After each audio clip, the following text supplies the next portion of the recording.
euh, les enseignements qui permettent à tout le monde vraiment de bien vouloir pratiquer. Car dit-on, une connaissance, lorsqu'on a de la connaissance et qu'on n'arrive pas à pratiquer, cette connaissance ne nous sert pratiquement à rien. Et voilà pourquoi nous vous demandons de bien vouloir pratiquer au même moment avec nous. Alors, durant cette formation, on va faire des choses. Il y a des parties. La première partie, je vous apprends rapidement à télécharger les logiciels. Et la deuxième partie, nous allons laisser pratiquement à l'hôte de ce soir de bien vouloir nous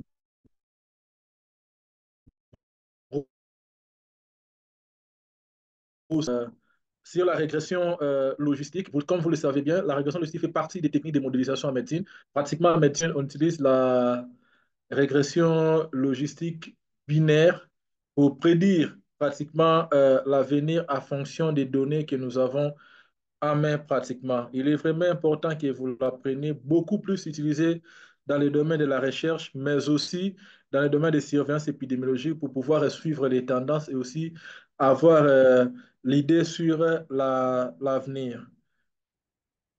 Alors, la deuxième chose, c'est que la formation ne concerne pas que les médecins. Comme vous le savez, ces derniers temps, si vous voulez, ceux qui ont de l'argent, ceux qui ont de l'or, ce sont ceux qui maîtrisent les données. Si vous maîtrisez les données, c'est que vous avez de l'information. Et la science des données aujourd'hui, c'est l'un des domaines qui est vraiment en vogue. Voilà, nous vous encourageons vraiment de suivre ce genre de formation si vous avez de l'occasion à suivre. D'ailleurs, la meilleure occasion est là si vous voulez pratiquement construire un avenir qui est bâti sur des compétences euh, pratiques et taillées. N'hésitez pas à suivre nos chaînes. Ces webinaires sont aussi, par contre, organisés dans les cadres d'une formation, dans les cadres d'une formation internationale en épidémiologie que nous organisons. On appelle ça notamment CS, CS. Le CIESM veut simplement dire Certificat international en épidémiologie et statistique médicale. Alors, qui chapeaute cette formation? Cette formation est chapeautée par les experts africains qui sont au niveau de l'Europe et de l'Afrique qui se sont réunis et ils ont trouvé un cadre pour pouvoir dispenser des cours en ligne et afin de pouvoir aider nos frères et sœurs africains à avancer dans leurs compétences. Nous organisons des formations pratiquement trimestrielles, c'est-à-dire des formations qui prennent pratiquement 3 mois. 3 mois, quand on dit 3 mois, c'est-à-dire les cours ne passent pas tous les jours. Nous avons pratiquement les cours qui se passent 3 fois la semaine, durant 3 mois, où nous parlons que de l'épidémiologie statistique, recherche clinique, les essais cliniques, mais aussi des recherches documentaires. En tout cas, nous vous montrons ce que l'université, ceux qui ont fait l'école de santé publique, ce que vos écoles ne vous ont pas appris en profondeur. Nous, ici, nous vous apprenons cela. Nous n'avons pas à faire trop de commentaires. Renseignez-vous à ceux qui ont suivi cette formation, ceux qui ont participé à la première, deuxième cohorte, et ils vont vous dire des informations.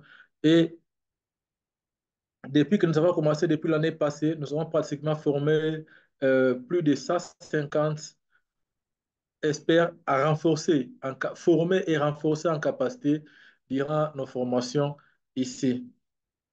Alors, tout ce que nous allons faire, je vais partager mon écran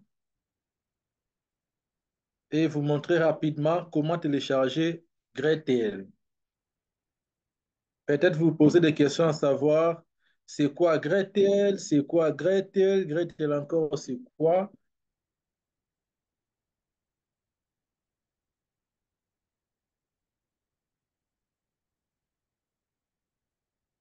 Pour d'autres, pour d'autres personnes, GrayTL, c'est un nouveau logiciel. Et pour certains, c'est un nouveau, mais pour d'autres, ce n'est pas un nouveau logiciel. Vous le savez bien qu'aujourd'hui, nous vivons dans un monde où tout est open. La plupart des logiciels d'analyse de données quantitatives ont été pratiquement, n'ont jamais été gratuits. C'est pratiquement des logiciels qui sont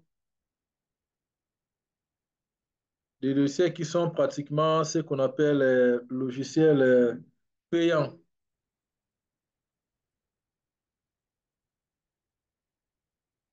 C'est un logiciel payant. Alors, pour permettre à tout le monde de bien vouloir participer à ce genre pour permettre à tout le monde d'être actif dans l'analyse des données, pratiquement, il y a des gens qui ont quand même pensé à ceux-là qui n'ont pas demandé d'acheter le logiciel, tels que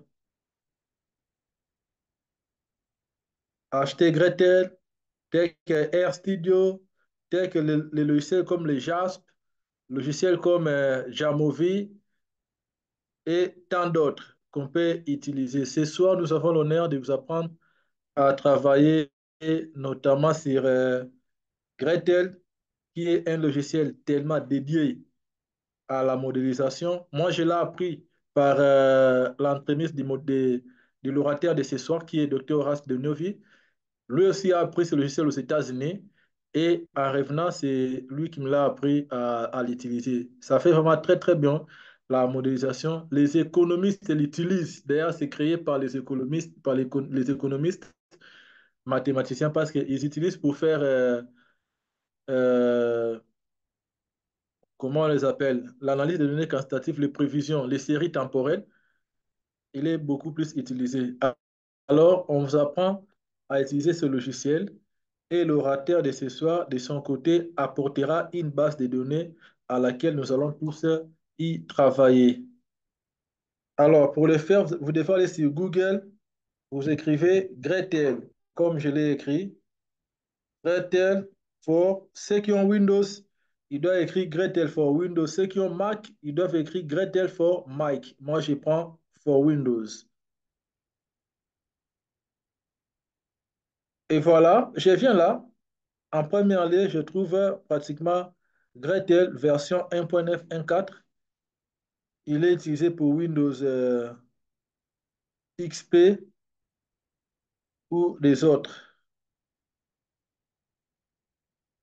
On peut cliquer ici à l'intérieur pour télécharger. Alors, il vous donne pratiquement les modules de Gretel. Regardez si c'est en anglais. Et en passant, je tiens aussi à vous informer que ceux qui ont l'ambition d'aller dans les domaines de recherche, il est temps de commencer à apprendre petit à petit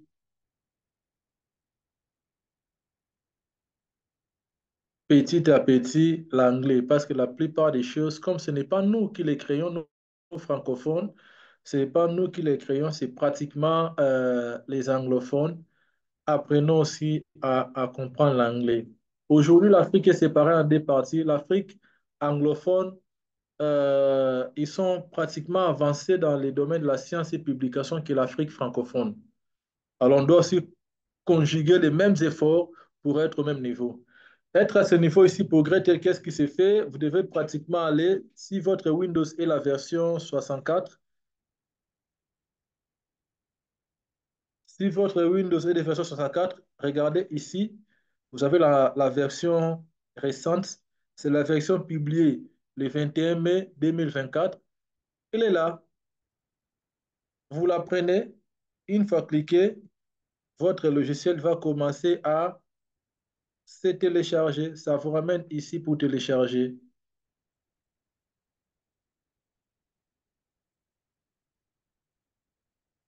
Voilà, il y a un message, je vous dis que votre téléchargement va commencer immédiatement.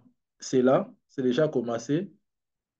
Voilà, je suis en train de télécharger. Ça ne pèse pas beaucoup, ça ne pèse que 37 mégabytes. Et une fois téléchargé le logiciel, vous devrez maintenant aller, euh, vous devrez maintenant aller l'installer. Une fois le téléchargé, vous devrez rentrer pour installer les logiciels. Tout dépend de vous. Je vous ai même partagé le lien. Voilà, c'est tout ce que j'avais à vous partager ce soir. Alors, je laisse la parole à l'orateur du soir. Docteur Horace, vous êtes là?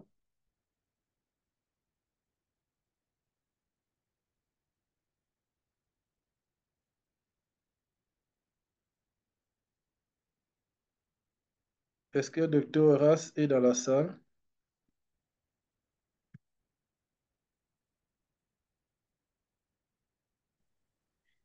Alors, merci beaucoup. Bonsoir, docteur Louvandé. Je suis dans la salle. Merci d'avoir permis à ce que Bonsoir, mon Docteur micro Horace. soit ouvert. Bonsoir tout le monde. J'espère que Dave est dans Bonsoir. la salle également pour essayer de monitorer par rapport au message. On va prendre les questions, les observations à la fin. Donc, du coup, sans plus tarder, je vais projeter D'accord. mon écran. Un instant. Toc, toc, toc. Un instant, je partage mon écran en espérant que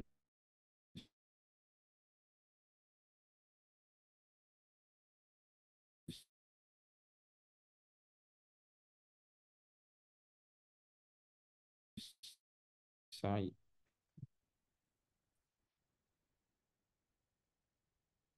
Est-ce que vous voyez mon écran, docteur Louvandé?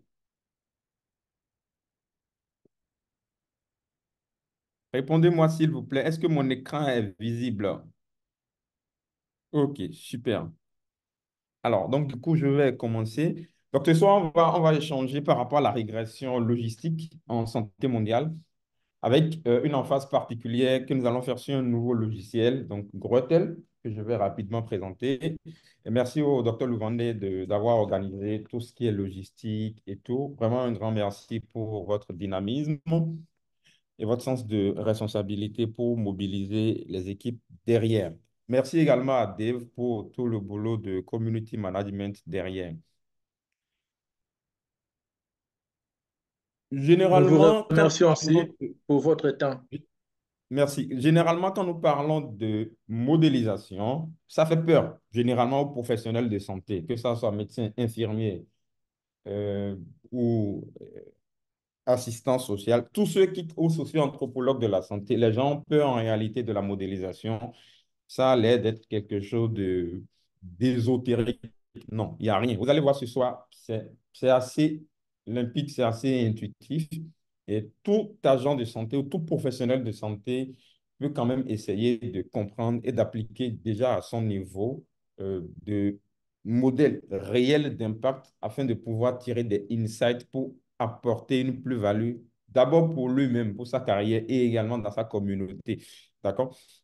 Alors, donc, quels sont les principaux objectifs de ce webinaire qui sera sous forme de formation? Premièrement, je vais vous expliquer les bases fondamentales de la régression logistique, mais dans des thèmes beaucoup plus simples. Je n'utiliserai aucun thème technique. Donc, on ne va pas parler des thèmes techniques, non, du tout pas.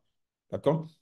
Nous allons également essayer de voir comment est-ce qu'on peut utiliser de façon efficace, logiciel qu'on appelle Gretel, qui est doté d'un outil d'intelligence artificielle qui fait beaucoup de choses.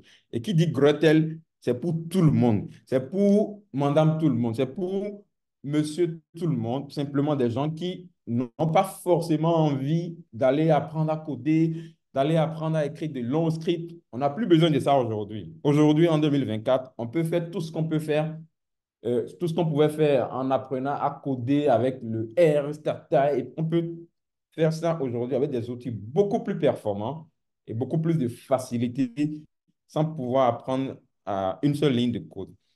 Ensuite, on va essayer de voir quelques cas pratiques, d'accord?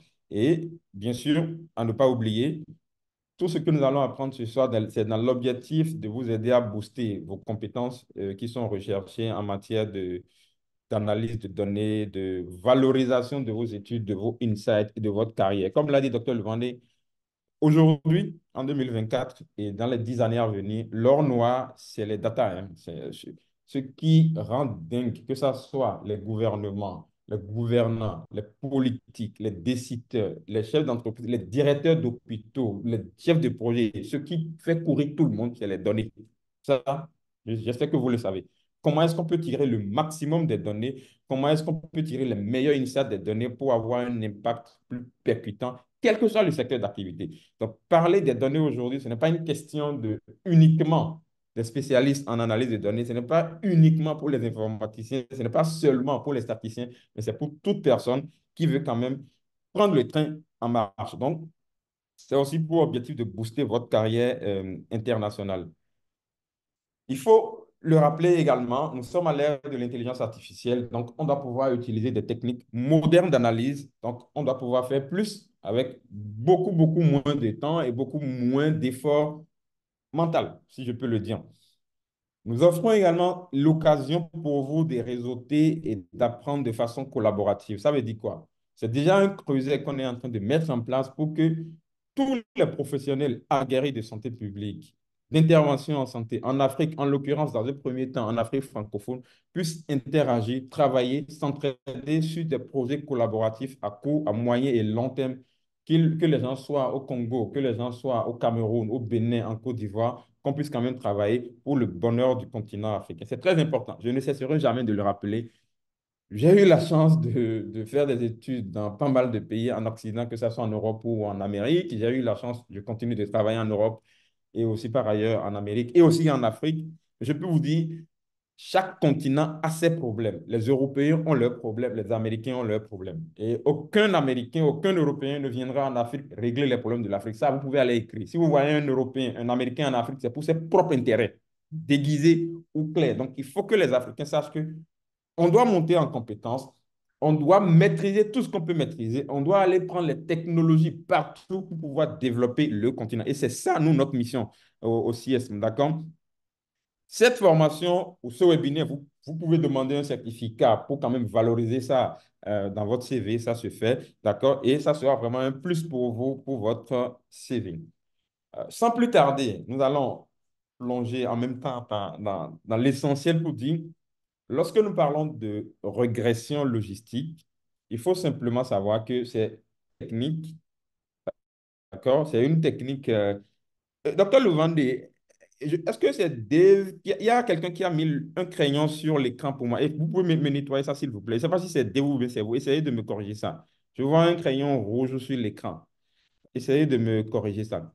Alors, donc du coup, je disais tantôt que la régression logistique est une technique statistique. Merci beaucoup. C'est une technique statistique utilisée pour modéliser la relation entre une variable dépendante, d'accord, et des variables indépendantes. Nous allons revenir sur ça avec des exemples très simples, d'accord. Contrairement à la régression linéaire qui prédit des probabilités d'occurrence d'un événement. Alors, il faut d'abord dire que lorsque nous parlons de régression, on va utiliser beaucoup de variables, d'accord? Donc, et quand nous parlons de variables, on peut les regrouper en deux grandes catégories. Une première catégorie, c'est les variables dépendantes. Et lorsque nous parlons de variables dépendantes, ça veut dire simplement, c'est ce que nous voulons expliquer. C'est ce que nous voulons expliquer. Donc, ne vous embrouillez pas dans la tête. De façon simple, quand on dit variable dépendante, c'est ce qu'on veut expliquer. Et dans le cas d'espèce, on est en train de parler de la régression logistique.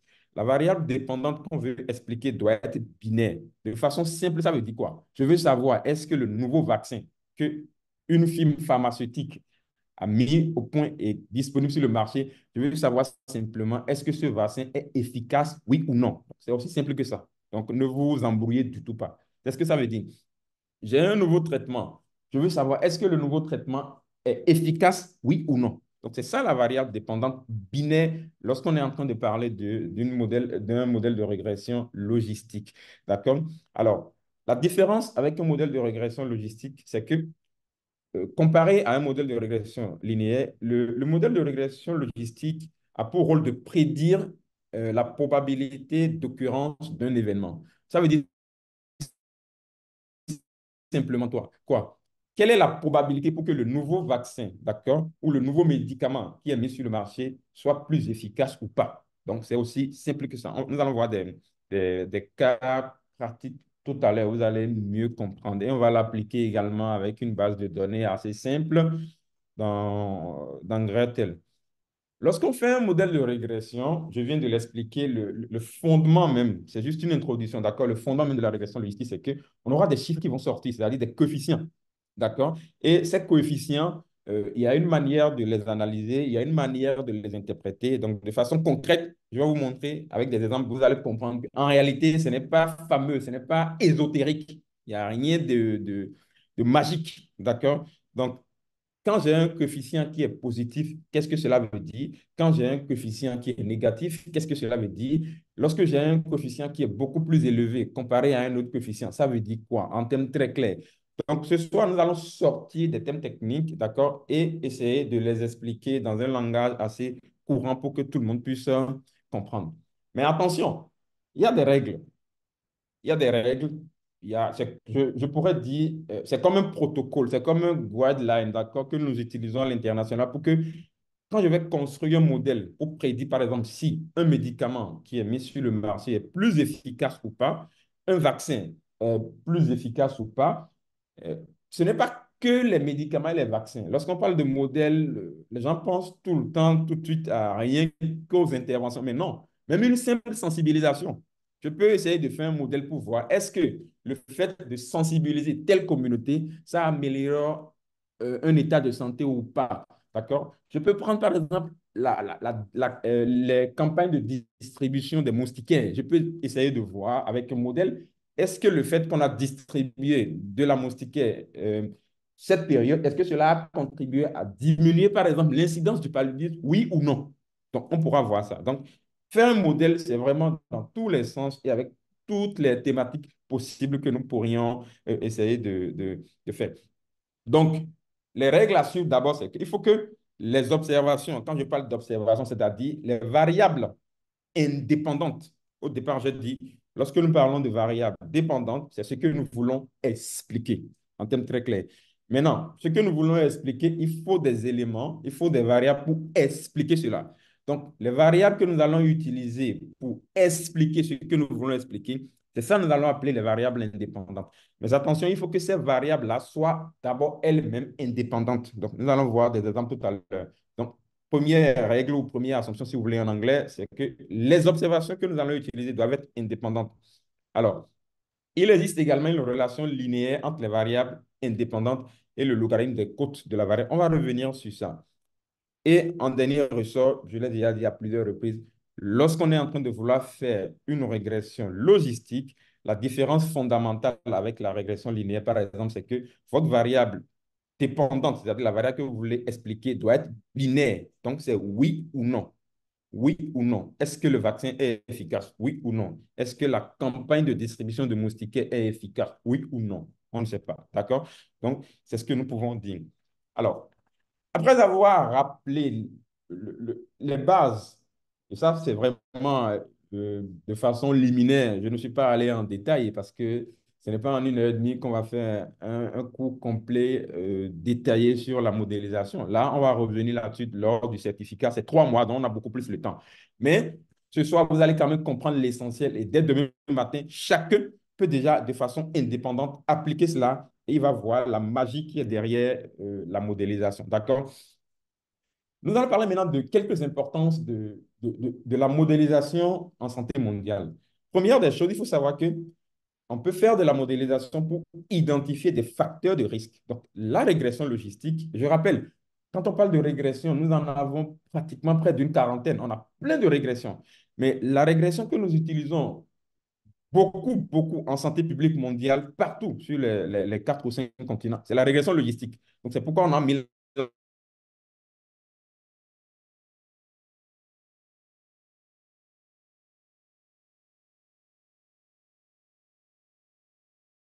l'emphase sur vraiment l'initiation à la régression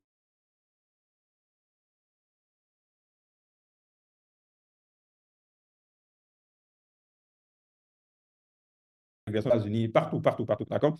Parce que la régression logistique permet à déterminer, par exemple, par exemple, comment est-ce que le,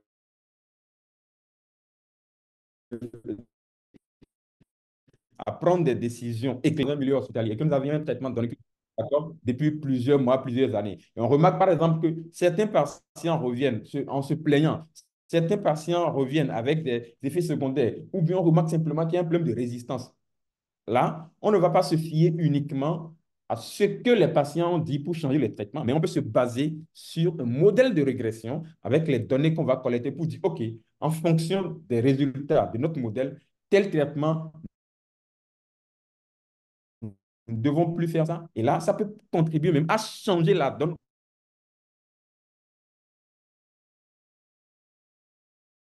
au niveau mondial. Donc, c'est très puissant, régression logistique, d'accord, pour améliorer les politiques de santé publique, d'accord? Alors, les résultats des analyses de régression aident beaucoup les décideurs politiques sur les interventions nécessaires pour améliorer la santé publique. Je le disais tantôt, lorsqu'on parle de régression, de modèles, on pense tout de suite et uniquement aux interventions. Maintenant, on peut utiliser un modèle de régression pour voir est-ce que telle politique, est-ce que telle sensibilisation ou bien est-ce que telle action qu'on a posée a eu un impact positif ou pas. Donc, ça aide les décideurs sur les interventions. On peut, par exemple, en identifiant des populations à risque, d'accord, les gouvernements ou les politiques peuvent cibler leurs efforts de prévention et de contrôle plus efficacement. Surtout que nous sommes dans un monde avec beaucoup plus de rareté de ressources, ça serait beaucoup plus judicieux de se baser donc sur les résultats d'un modèle afin de pouvoir savoir exactement où est-ce que nous allons faire une réallocation de ressources. Est-ce que dans telle commune, dans tel district, dans tel département, est-ce qu'on doit envoyer plus de médicaments? Est-ce qu'on doit envoyer plus de moustiquaires? Est-ce que les produits médicamenteux doivent être utilisés dans telle commune ou pas? Donc, en réalité, comme cela se fait dans beaucoup de pays, les décisions d'allocation ou de réallocation de ressources ne doivent pas normalement être fondées sur une volonté politique. Non, mais ça doit être basé sur des données probantes, mais données probantes validées par des modèles robustes. Et pour qu'il y ait des données probantes validées par des modèles robustes, il faut qu'il y ait des spécialistes et qui maîtrisent. Donc, c'est très important de maîtriser ces éléments. Nous pouvons également utiliser de la modélisation pour évaluer donc, les interventions. Donc, ça permet juste d'évaluer l'efficacité des interventions de santé. Je l'ai dit, ça peut être des campagnes de vaccination, des programmes de dépistage, des initiatives de promotion de santé. Et ces analyses vont permettre donc de mesurer l'impact ou l'effet de ces interventions afin d'optimiser les stratégies futures. Vous allez me dire, mais et ceux qui sont purement au niveau de la recherche biomédicale, d'accord, qui ne sont pas au niveau de la recherche en santé publique, de la recherche de terrain, oui, même au niveau de la recherche biomédicale, on a besoin de la modélisation parce que les chercheurs qui travaillent dans la recherche biomédicale utilisent la régression logistique pour explorer pardon, les relations entre les variables biomédicales et les résultats cliniques. Donc, on peut vraiment utiliser de la modélisation pour essayer de voir est-ce qu'il y a un lien par rapport aux résultats qu'on trouve au labo comparé aux résultats de terrain ou des études cliniques. Et cela contribue donc à la découverte de nouveaux traitements et à l'amélioration des protocoles médicaux, des protocoles thérapeutiques, ainsi de suite. Il faut donc retenir simplement qu'en intégrant la régression logistique dans leur analyse, les professionnels de santé que vous êtes, que nous sommes, nous pouvions mieux comprendre les dynamiques complexes des maladies et des systèmes de santé pour améliorer la qualité des soins et les résultats donc, pour les patients. Et par ricochet, bien sûr, le bien-être de notre euh, continent ou de nos populations. Alors, je viens de vous présenter de façon liminaire l'importance, d'abord les fondements différents par rapport aux autres régressions, et ensuite l'importance de la régression logistique dans la santé publique mondiale. Venons-en maintenant au fait.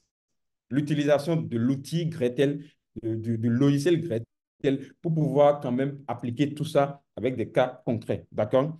On n'aura pas besoin donc d'utiliser R, Stata. Non, non, non, on n'a pas besoin de tout ça. Python, du tout pas. C'est très simple et c'est intuitif. Je pense que le docteur Louvané a commencé par bien le présenter et merci beaucoup. Gretel, c'est un logiciel, d'accord, libre.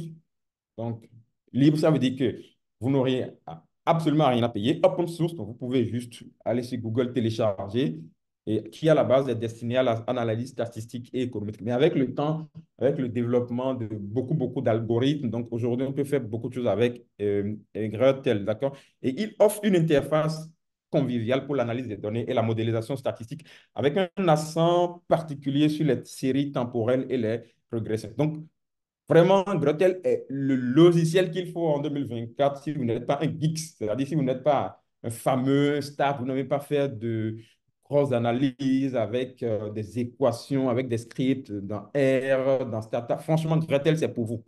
D'accord? C'est pour vous. Même si vous vous fuyez les statistiques, Gretel, c'est pour vous. Vous allez voir dans quelques minutes comment est-ce que c'est facile de sortir des résultats, de pouvoir les interpréter et pas ricocher. Donc, impacter la communauté. Alors, les principales fonctionnalités de Gretel, c'est que ça fait d'abord de la régression logistique, donc ce que nous allons faire. Ça peut permettre également de faire des analyses de séries temporelles. Donc, on peut analyser, modéliser des données chronologiques, d'accord? On peut également faire de l'économétrie avancée, on peut faire de très beaux graphiques, on le verra tout à l'heure. On peut également, ce qui est super, c'est qu'on peut automatiser des tâches. Et ça, c'est de l'intelligence artificielle. C'est-à-dire, si vous avez l'habitude, par exemple, de faire un certain type d'analyse, de faire un certain type de modèle, vous n'aurez pas à chaque fois, lorsque vous aurez un nouveau jeu de données, vous aurez une nouvelle thématique, vous serez impliqué dans un nouveau projet, on va vous solliciter pour une nouvelle expertise. Vous ne serez pas obligé de réécrire la même chose. Il y a une manière de faire pour pouvoir automatiser tout ça. Bien sûr, on ne pourra pas faire tout ça là ce soir, mais on pourra aller en détail de tous ces éléments-là lors du certificat. C'est quand même 3 mois. Mais ce soir, vous allez pouvoir quand même maîtriser l'essentiel pour pouvoir faire déjà les premières analyses. Je viens de le dire, c'est gratuit, c'est open source, c'est multilingue. D'accord? Dr. Levandé l'a rappelé tout à l'heure, le langage par excellence de la recherche internationale, et dans tout pratiquement, que ce soit en affaires ou bien même les études, c'est l'anglais. Donc, essayez petit à petit d'améliorer votre niveau d'anglais. Mais Gretel, les développeurs derrière Gretel ont tout prévu. Même si vous ne maîtrisez pas forcément, vous n'êtes pas bilingue comme nous, anglais, français, au moins comme nous, vous pouvez paramétrer simplement, on va vous montrer tout à l'heure comment paramétrer l'interface de son outil pour travailler si vous êtes à l'aise en français. Si vous êtes à l'aise en espagnol, vous pouvez paramétrer. Ce que les autres logiciels n'arrivent pas à faire. R, par exemple, vous ne pouvez pas. L'interface est en anglais. D'accord? Donc, il faut être forcément bilingue comme nous. Stata, par exemple, c'est forcément bilingue. Vous comprenez? Donc, Gretel a cette facilité pour vous vraiment de pouvoir travailler, si vous n'êtes pas à l'aise en anglais, de pouvoir utiliser facilement et faire tout ce que vous pouvez faire, que ce soit avec R, que ce soit avec Stata et tous les autres logiciels. C'est compatible avec plusieurs types de fichiers, CSV, Excel et autres logiciels, comme je l'ai dit. Et il y a une large communauté active derrière Gretel qui travaille chaque jour à améliorer tout. Alors, tout à l'heure, on va reprendre un exemple par rapport à l'installation. Je vais vous montrer comment on fait l'installation. Le vendeur l'a fait, mais on va revenir là-dessus brièvement. Je vais donner quelques précisions. On ne va pas s'attarder là-dessus. Il faut simplement dire que vous pouvez le télécharger sur Windows, macOS ou Linux, d'accord? Euh, Moi, si je vais faire une recommandation, je vais vous dire simplement, chacun est libre d'utiliser l'outil de travail qu'il faut. Mais si vous voulez vraiment travailler dans je dirais, dans les sciences de santé publique mondiale, si vous avez les moyens de vous procurer un ordinateur Mac, pour moi, c'est le meilleur, d'accord? C'est vraiment des outils assez puissants et ça vous permet de faire beaucoup d'analyses complexes, d'accord? Alors, ce que je vais vous dire, c'est que pour installer certains logiciels, je suis sûr que les gens ont rencontré ce problème. Vous allez voir, si vous travaillez par exemple, on vous a remis par exemple un ordinateur et que l'ordinateur n'est pas personnel à vous, c'est-à-dire vous travaillez sur un projet, vous êtes nouvellement recruté dans une boîte, dans un centre hospitalier, dans un centre universitaire ou dans une clinique et l'ordinateur sur lequel vous travaillez, vous voulez installer le logiciel. Et vous allez voir, par moment, ça demande de code admin, d'accord, pour pouvoir installer. Alors, je vais vous donner une petite astuce pour contourner ça ce soir. Même si vous travaillez sur un ordinateur, que ce soit de bureau portatif et qui n'est pas un ordinateur personnel, ou bien même si c'est personnel, c'est sur un projet où on a mis un code, ce que vous pouvez faire, c'est que au lieu de télécharger, d'accord, au lieu de télécharger le fichier .exe, c'est-à-dire l'extension pour installer le logiciel, parce que c'est en voulant installer l'extension que ça va vous demander le code, l'asset, administrateur et tout. C'est compliqué, c'est complexe, d'accord? Vous pouvez contourner ça en faisant quoi? Vous téléchargez simplement le logiciel au format zip. Et ça, ce n'est pas seulement pour Gretel, c'est pour tous les logiciels au monde. Vous téléchargez le format zip. Et dès que vous téléchargez le format zip, vous revenez maintenant sur votre ordinateur et vous allez essayer de dézipper. Et là, vous allez pouvoir installer même offline sans pour autant avoir besoin d'un code, d'un administrateur. Donc ça, c'est une petite astuce que je vous donne entre parenthèses que vous pouvez utiliser. D'accord? Alors, je vais finir rapidement la partie théorique et ensuite on va pratiquer. D'accord? Je vais revenir, on va pratiquer ensemble. Soyez très à l'aise. Restez là jusqu'à la fin. Vous allez voir tout de suite dans quelques minutes. Les applications pratiques, c'est que on peut par exemple essayer de travailler sur la prévalence du diabète chez les adultes. Je peux choisir de... Mon objectif, c'est peut-être quoi? Identifier les facteurs de risque associés au diabète chez les adultes d'une certaine région. Donc, qu'est-ce que je vais faire? Je vais construire un modèle, je vais monter un protocole de recherche, je vais collecter un certain nombre de données, une certaine catégorie de variables, et ensuite, je pourrai faire mon modèle facilement dans Gretel. Je peux utiliser Gretel, d'accord, pour évaluer l'efficacité d'un nouveau vaccin, par exemple. Donc, je peux le faire de façon très intuitive. Si je veux travailler sur, par exemple, des facteurs influençant l'adhésion au traitement antirétroviraux, je peux également utiliser facilement Gretel pour pouvoir m'en sortir. Donc, il y a tellement de choses que nous pouvons faire, d'accord? Donc, en appliquant la régression logistique avec Gretel et à des études de cas réels, vous pouvez obtenir de précieuses informations sur les facteurs qui peuvent influencer les résultats spécifiques en santé mondiale et interpréter ces résultats de façon correcte vous permettra donc de prendre des décisions informées et d'élaborer des stratégies efficaces pour améliorer la santé publique. Alors, avant de pratiquer, parce qu'on a prévu la partie pratique avec une petite base de données, on ne va pas faire avec de grosses bases de données avec 10 000 données, non, on va pratiquer tout de suite maintenant dans 5 10 minutes. Il y a des éléments sur lesquels il faut que cela soit clair à votre niveau. Donc, je demanderai à ce que chacun essaye de noter ça. La régression logistique, en réalité, je dirais, c'est un prolongement ou une perfection, en fait, de la régression linéaire. Parce que bien avant, on faisait de la régression linéaire et ensuite, ça a évolué maintenant vers la régression logistique qui est beaucoup plus utilisée. Donc, ça veut dire quoi? Avant de faire une bonne régression linéaire, il y a des hypothèses de base qui sont valables pour déjà la régression linéaire. Donc, il y a l'exogénéité, l'homoscédasticité, d'accord? Les erreurs indépendantes, la normalité des erreurs, la non-collinéarité des variables indépendantes. Rassurez-vous, nous n'allons pas rentrer dans les détails ici. On aura le temps de revenir sur ça lors du certificat parce que c'est des thèmes qui ont l'air complexes, mais en réalité, en 1 2 minutes, avec Gretel, vous pouvez tout vérifier. Donc, ça, on n'a même pas besoin de connaître des codes. D'accord? Donc, on va le voir dans un... Donc, on n'a pas besoin de s'attarder là-dessus. Ce qu'il faut savoir ensuite, c'est que en dehors de ces hypothèses, c'est que on peut maintenant faire un modèle de régression logistique. Mais en réalité, le modèle de régression logistique n'est même pas encore une fin en soi. Il y a un niveau plus évolué et que nous utilisons beaucoup plus et que l'OMS utilise beaucoup plus et que la plupart des grandes boîtes, des grandes entreprises utilisent, c'est ce que nous appelons le modèle de segmentation géodémographique. C'est le top, c'est-à-dire c'est un niveau au-dessus. D'accord? Mais déjà, quand vous maîtrisez le modèle de régression logique, c'est déjà bien. Mais nous, au niveau du certificat, on ira beaucoup plus loin. On va, et ça, c'est la nouveauté de cette année, on va faire également un modèle de segmentation géodémographique pour voir de façon concrète comment est-ce qu'on peut aller un cran dessus pour pouvoir vraiment proposer des solutions idoines. Alors, je vais vous donner une stratégie très simple pour construire un modèle step by step, ce que nous allons faire tout à l'heure, d'accord? Étape par étape.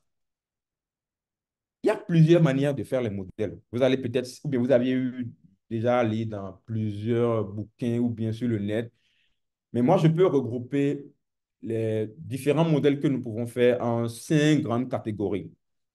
Désolé de mettre les termes en anglais parce que la plupart des logiciels, le langage que les logiciels comprennent, c'est en anglais, mais je vais quand même expliquer ça de façon très brève.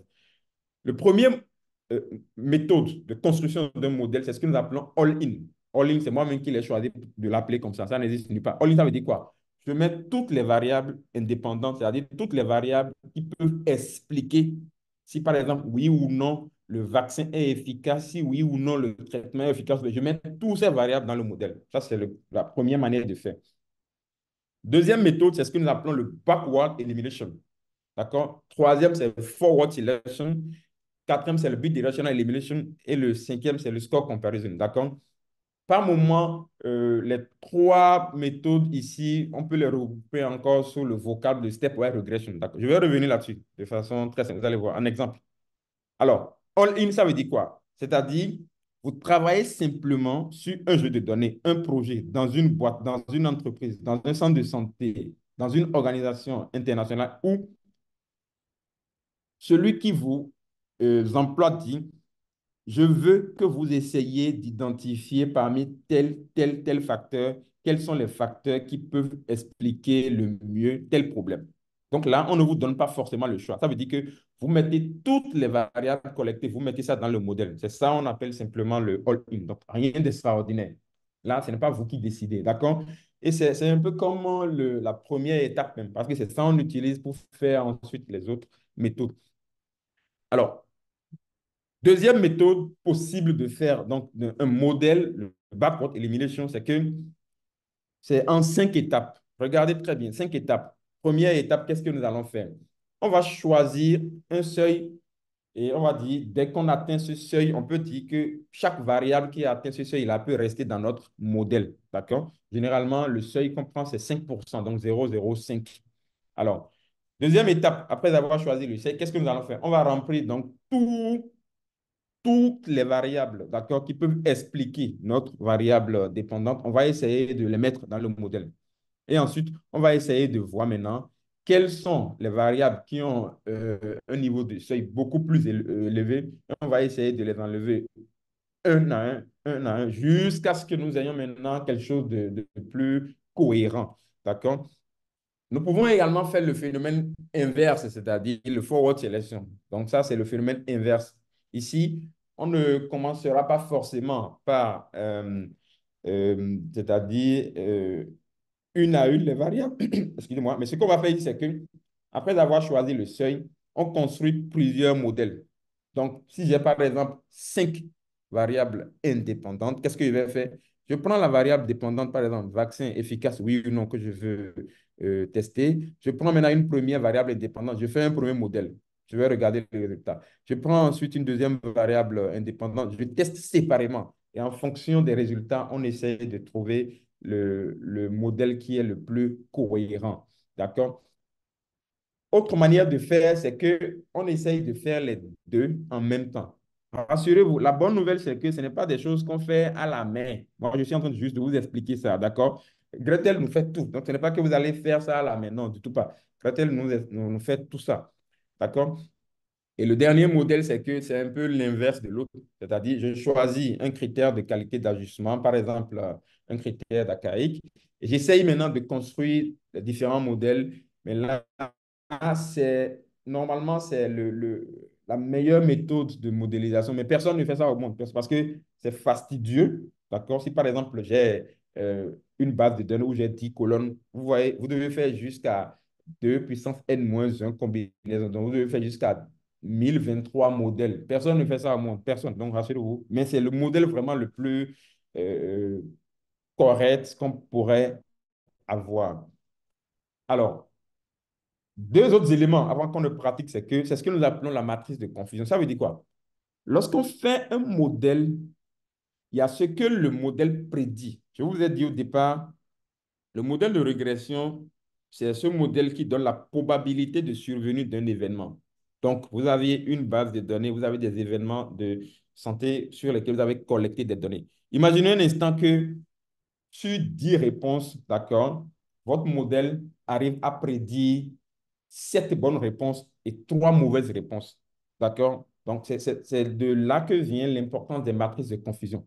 Alors, rassurez-vous, il n'y a aucun modèle au monde sans erreur, hein. Ça n'existe pas. Que le modèle soit fait aux États-Unis, en Europe, en Afrique, il y a toujours des erreurs dans les modèles. C'est des outils. Donc, il y a pas, la perfection n'est pas dans ce monde, de ce monde, comme on le dit. Mais c'est quelle est la part d'erreur que votre modèle arrive à prédire ou quel est l'impact du taux d'erreur. C'est ça qui est le plus important. Donc, ce que nous allons faire tout à l'heure, c'est que quand on a un modèle, on essaye de voir le taux de précision, c'est-à-dire combien de réponses positives notre modèle arrive à sortir. D'accord? Alors, et les erreurs les plus graves, c'est les faux négatifs. Ça veut dire quoi? Je fais un modèle, d'accord, qui prédit par exemple qu'il n'y aura pas de tremblement de terre demain matin. Alors qu'en réalité, c'est un faux négatif. Ça veut dire quoi? C'est dangereux. Donc, les résultats faux négatifs sont plus dangereux que les faux positifs. Les faux positifs, ben, le modèle prédit que l'événement va se dérouler, mais finalement, l'événement n'a pas lieu. C'est pas aussi grave que ça. Imaginez un instant, vous faites un traitement et votre modèle prédit que le traitement en réalité est mortel et que ce n'est pas du tout bon. D'accord? Mais en réalité, c'est un faux positif. Donc, en réalité, il dit que le traitement est mauvais, que ça va tuer les gens, mais finalement, personne ne meurt. Vous voyez, cette erreur n'est pas trop grave, d'accord? Par contre, imaginez un modèle qui vous dit que non, que votre traitement est parfait, que c'est correct, alors qu'en réalité, ce traitement est mortel. Donc là, c'est dangereux. Donc, c'est pourquoi j'ai mis ça en rouge. Donc, les faux négatifs sont beaucoup, beaucoup plus dangereux que les faux positifs. Les faux positifs, c'est grave, mais que les faux négatifs. Donc, on va voir tout à l'heure comment est-ce que notre matrice de confusion se présente. Donc, notre qualité de modèle sera donc dépendante de notre matrice. Si on a un modèle où on a le taux de précision qui est beaucoup plus élevé et qu'on a le taux d'erreur qui est moins élevé, là, on peut dire vraiment que notre modèle est vraiment un modèle qui est correct. Donc, désormais, quand vous faites un modèle, ne vous camponnez pas uniquement au réseau pour dire, ah, mon modèle est très bon. Non, non, ça ne suffit pas. Il faut juste se patienter et vérifier un peu qu'en est-il de la matrice de confusion? Est-ce que mon modèle est vraiment un meilleur modèle de prédiction ou bien c'est vraiment chaotique? Donc, sans plus tarder, je vais arrêter mon écran et nous allons maintenant pratiquer tout ce que je viens de dire. Donc, donnez-moi 2 secondes pour me connecter rapidement. Un instant. Je vais allumer mon...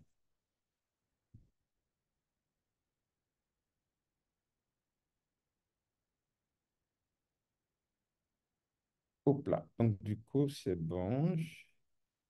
Je vais repartager mon écran. Toutes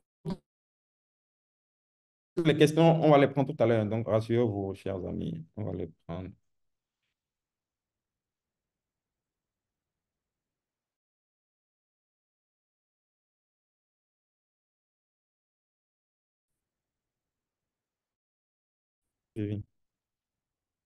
Vous voyez mon écran de Gretel? Est-ce que vous voyez mon écran, s'il vous plaît? Répondez dans le chat, s'il vous plaît, pour me dire si vous voyez mon écran, Gretel. OK, Oui, super, c'est ça marche. bon. C'est- OK, super. Alors, donc, du coup, comme l'a dit Dr. Louvande, je vais réduire rapidement. Comme l'a dit tout à l'heure Dr. Louvande, donc vous allez simplement sur Google, vous tapez Gretel, vous prenez le lien officiel. Je vais essayer d'agrandir rapidement. Un instant, s'il vous plaît. Yep. Alors, nous allons rentrer maintenant dans la pratique. Alors, première des choses, regardez un peu l'interface. D'accord? Tout le monde a vu l'interface de Gretel, hein? C'est assez intéressant. Donc, la première des choses que nous allons faire, donc, on va importer notre base de données. Suivez très bien. Vous n'aurez besoin d'aucun code. C'est vraiment une mine, une pépite, en fait. D'accord? Donc, je vais aller pas à pas. Et après, s'il y a des questions, on pourra répondre. Je vais dans Fichier. D'accord? Et je dois d'abord importer ma base de données. J'ai mis une petite base de données sur le bureau et on va appliquer. Je vais importer ma base de données. Et pour importer ma base de données, je clique sur Fichier, Ouvrir les données, d'accord? Et ensuite, je vais cliquer sur Fichier utilisateur. Je vais cliquer sur Fichier utilisateur. Et là, vous voyez, il y a l'interface qui s'affiche. Alors, première des choses, regardez ici. Je vais spécifier à Gretel le type de fichier que je veux importer. On a plusieurs types de fichiers. Est-ce que c'est un fichier Excel? Est-ce que c'est un fichier texte, c'est-à-dire .txt? Est-ce que c'est un fichier comma separate value? Donc, ça dépend. Donc, moi, j'ai mis sur le bureau un fichier CSV. Donc, je vais sélectionner CSV. Alors, qu'est-ce qui se passe? Si vous ne choisissez pas en bas ici le format de votre fichier, en réalité, vous ne verrez même pas votre base de données. Donc, il faut faire très attention. Et pour dire à Gretel, ma base de données est de tel format. Donc, du coup, moi, je vais lui dire fichier CSV. Et c'est moi qui sais là où j'ai mis ma base de données. Je l'ai mise simplement sur le bureau pour plus de facilité. Donc, libre à vous de le mettre là où vous voulez. Donc, je vais cliquer sur Bureau. Et là, vous voyez ici, c'est ça qui est ici P12 email offer. Donc, c'est juste une petite base que j'ai mise. Je vais l'ouvrir.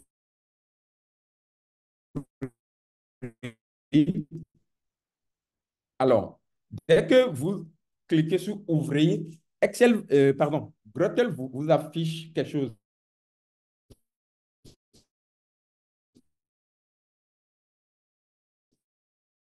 Il vous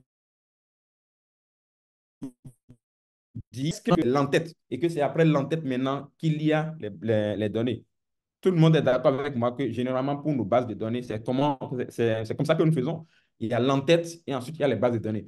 Donc, si votre base de données, par exemple, il n'y a pas l'entête, vous allez prendre le deuxième cas. Mais comme pour moi, il y a une entête, je vais dire, donc je laisse le tout premier, try to interpret the first column as containing observation information. D'accord? Je valide. Alors, il me dit encore une deuxième chose. Gretel est très intelligent. Il dit, est-ce que les données que vous voulez importer, est-ce que je vais traiter les données comme des données non datées?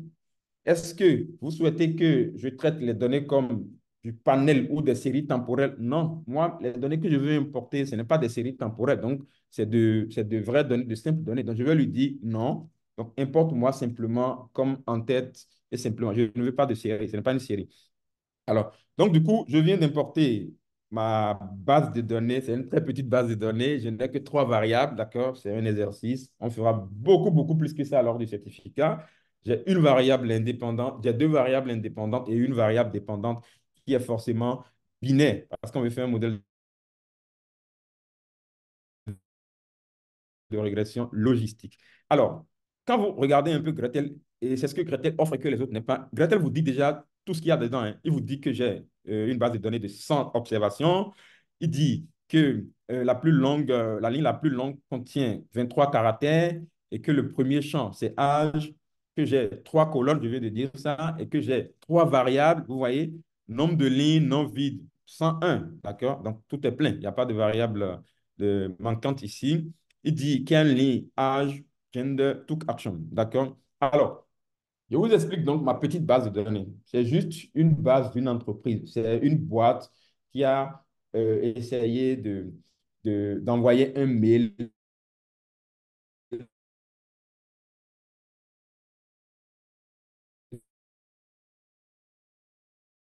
à ses potentiels clients. Comment on dit? 100 mails à 100 potentiels.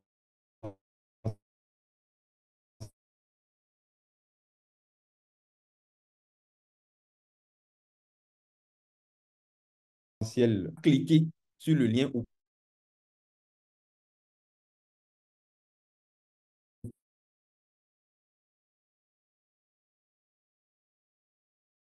pas. D'accord?